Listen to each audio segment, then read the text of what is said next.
Hi, this is Jyoti. Today I'm going to tell you about how to freeze columns and rows in Excel.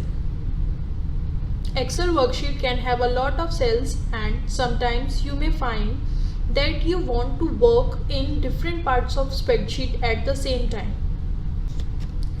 For example, in this spreadsheet I have a list of employee in first column, but when I scroll to the right, those names disappear, which makes it really hard to see which data belongs to whom.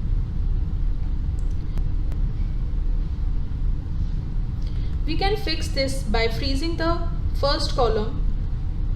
It will always take visible.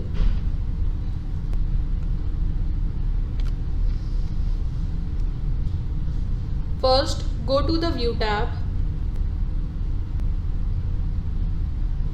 and click Freeze Pan, and you have a different option, but we just want to freeze the first column. Now when we scroll, we can easily see the name for each employee no matter where we are in the spreadsheet. This worksheet also has data in the second row, and I want to freeze them to stay visible when I scroll down, but in this example it's going to work a bit differently, and that's because it's row 2.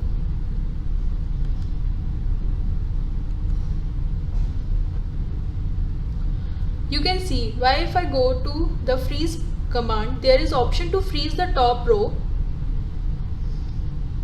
but there is no option to freeze just the second row by itself. Thank you for watching.